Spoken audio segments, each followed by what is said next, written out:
Welcome. Thanks for coming today. Thank you for the adjustment in time. As I mentioned, we did this so that we could just make the library available for some 8th grade classes who wanted to come in and do some work later today. So today we wanted to take some time to talk to you about technology in our school, how it helps facilitate learning. It never drives the learning, it's a facilitation for learning. And also in some ways it's a way that we can check on our kids and their safety, and that's going to be one of the stations that we're going to also let you have an opportunity to experience. It's become such an important part of our students' lives, whether you think about their phones or their Chromebooks. It's also really valuable when you think about the ways that it can bring education and learning to life for our students. So we're hoping that today we're going to have 3 stations that you'll be able to experience some of the things that our students enjoy that again really brings learning to life for them. So the stations are going to be, we have Meredith Bryan. She will be here. She is our special education teacher in 7th grade, and she's going to be working with everyone and allowing you to, thanks to the Byron Hills Education Foundation a few years ago, we purchased as a district, and we share them among buildings, virtual reality goggles. They're the Expedition Google goggles. Try to say that 5 times. But this was something that I actually saw Meredith use in one of her classes, and it was to explore a cell. So that's going to be one of our stations. Another station, the green screen that is back in the back corner, the creative corner. There's a literal green wall that we painted, and that is because last year, Mrs. Barthelmes, our librarian, she asked if she could be part of a grant, be part of a BOCES opportunity where they provided us with the equipment that allowed our students to create videos and bring this again to life in their classrooms so that they could, we've used this for many different things. We've used it in Earth Science or Science 8? Science 8. We are utilizing this in different classes so students can maybe sometimes make an advertisement or create a video, a way to enhance, again, the curriculum. But we also are using it to make public service announcements and other opportunities in our school outside of the classroom, again, where we can give students opportunities to experience some ways to either bring the curriculum to life or some meaningful work that they're doing.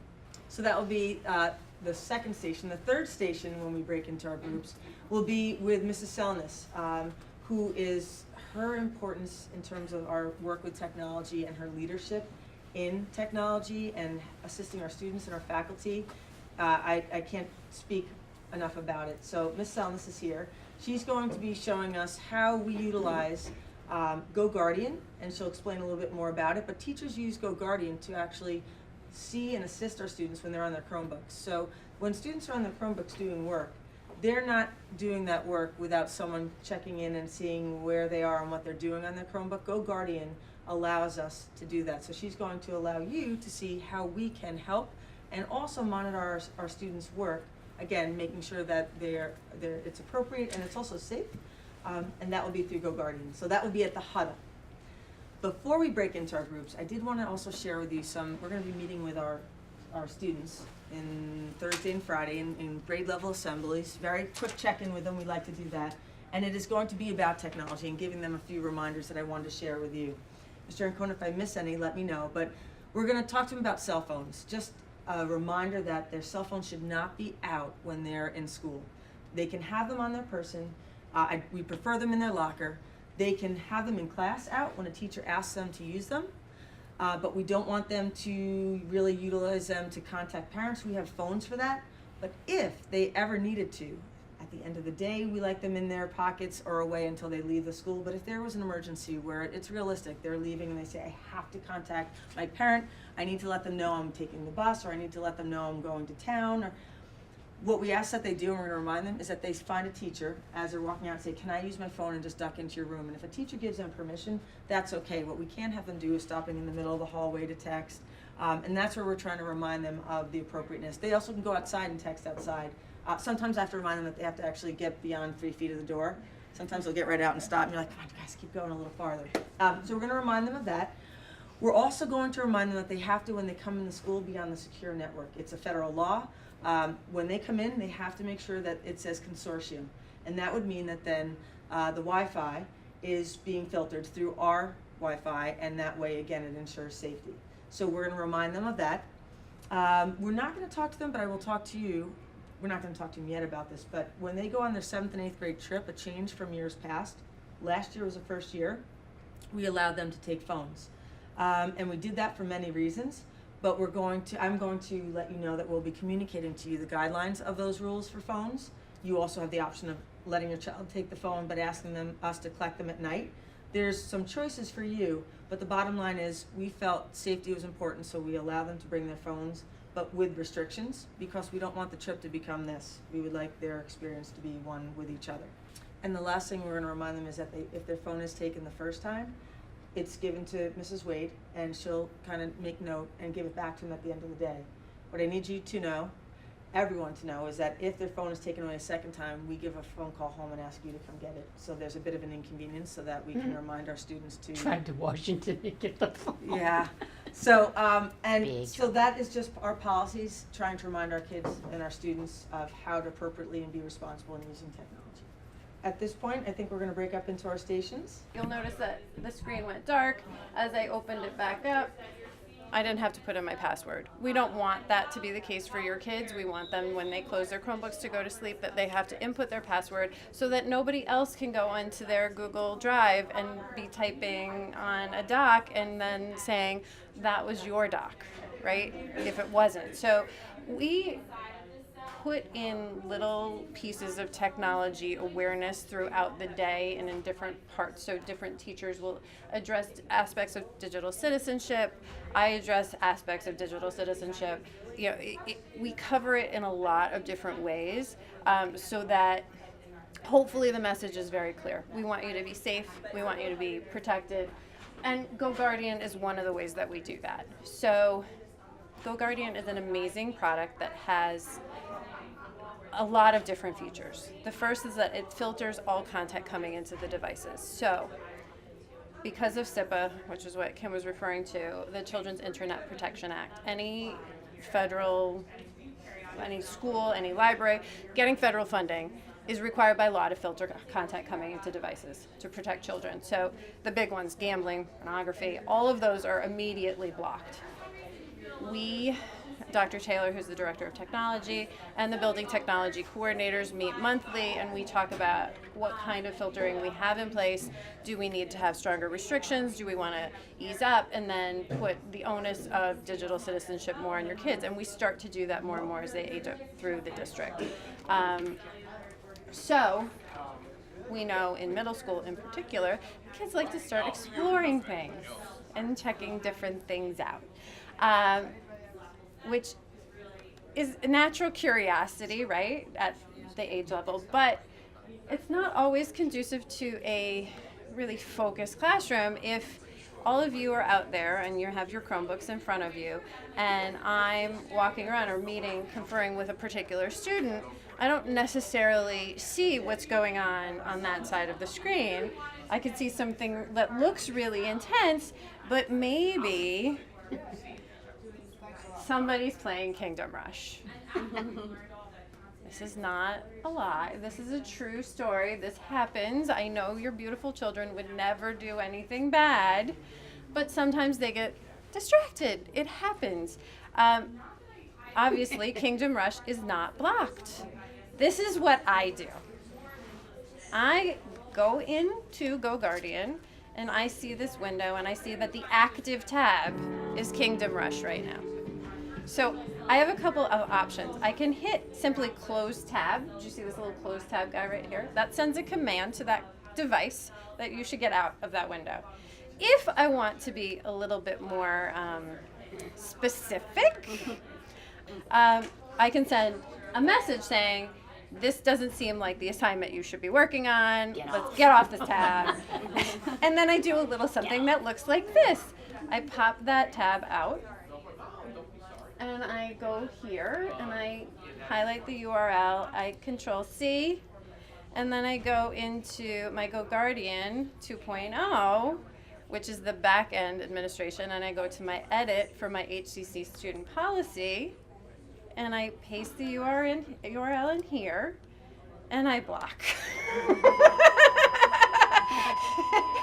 then Kingdom Rush isn't going to be a problem anymore until they find the next game, which happens.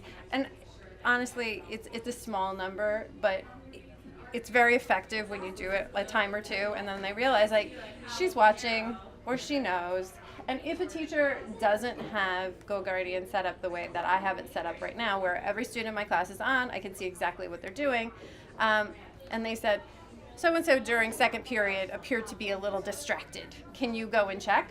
In the GoGuardian admin panel, where I just was, I can search a user and I can find out exactly what they were doing, and I can go through the same process of blocking. Not all classes use the Chromebooks on a daily basis. I do.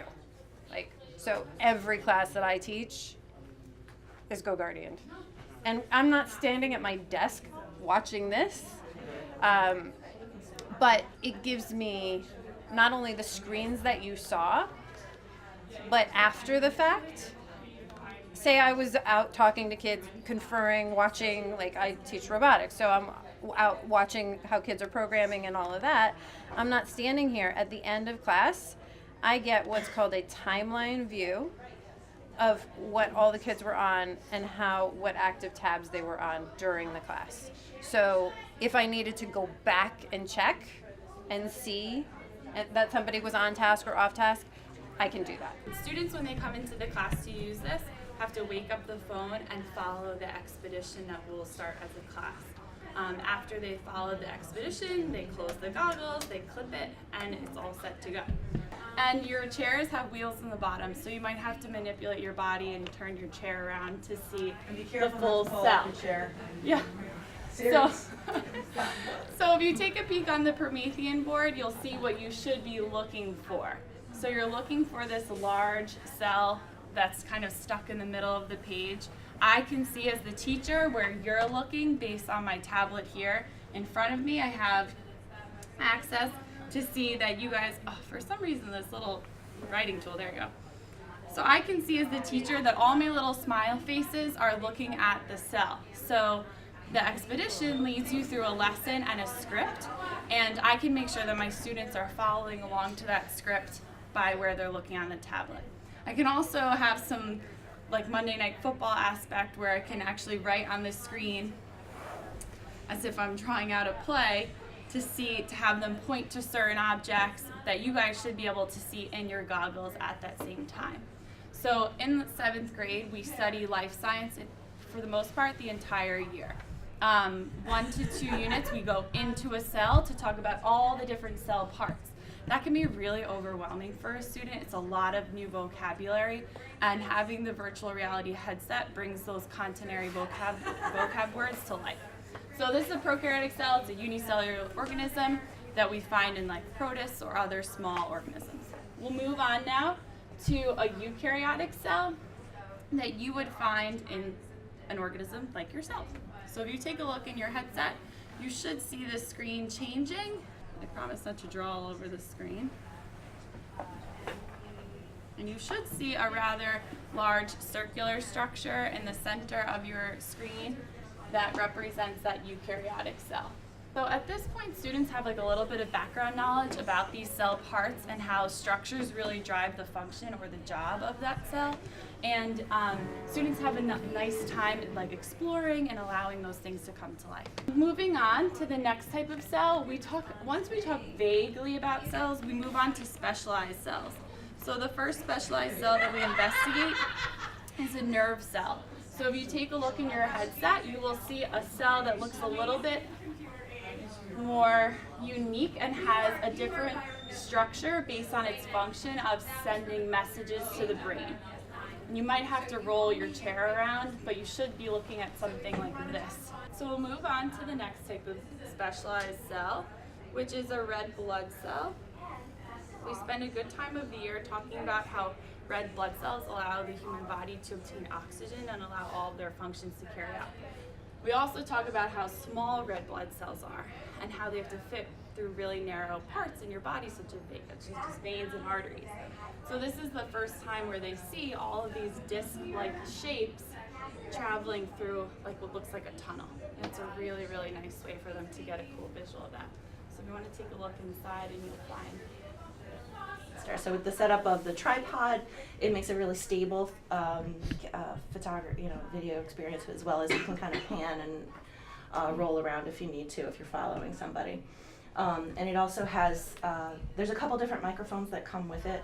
This one seems to work really well because they can easily pass it from one to the next. But I always tell the students that if you're not using a microphone, the microphone is probably on the thing that you're recording with, whether it's your phone or your iPad. So if you're over here talking, once you bring it into your Wii video or whatever, a lot of times it's so quiet you really can't even make out what they're saying, and it's just kind of a bummer. So we try to encourage them to always use the microphone.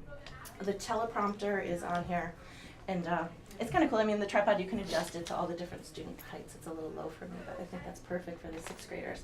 This teleprompter holds a phone. The lens is right behind it, so they're looking right at it. And I do give the kids instructions on how to download the app themselves, but it's usually a little bit faster if they just share their script with me on Google Drive and I put it on my phone. So I just wrote a little test one for today. So it plays it in reverse. That's great. The tricky part is just getting the timing right, because if it's too fast or too slow, then it's just you're racing or there's a long embarrassing pause, but it works out pretty well. That's cool. I'm going to pause it and exit out for a second because I didn't show you basically what it looks like. Would you be willing to sit over there for me? Sure. Does anybody want to sit over there with her? You know who to pick. We'll try a really quick little one. Okay. No one's gonna sit with me. I'm all alone in Mars. Thank Thank you. Go Cheryl. All right, so do we see Yeah. anything yet? You've done this before. This? Why Oh wow, you guys look good. Yeah, but that's. Here's the microphone. It's on, so probably just don't want to touch the on-off button too much, right? Would you like to just say a little greeting or something and ignore the teleprompter? Or would you like to? Sure. That's fine. Okay, great. All right, so I'll just I'll hit the record button, I don't know. and there's a countdown, so I'll just point to you when it's time to start talking. Okay. We're in the news. So just a 4, 3. Hello, everybody. Good morning. We are reporting live from Mars. My name is Heather Hacht, and this is Cheryl Michelli. Yeah. Glad to hear all can make it here. Look at me, my eyes are sideways. I'm like, Hello, everybody. Good morning. We are reporting live from Mars. My name is Heather Hacht, and this is Cheryl Michelli. Glad to hear all can make it here. Hello from HCC Libraries Makerspace. Believe it or not, the background that you see behind me is actually not here in this room. I am sitting in front of a green wall and using the app, Do Ink.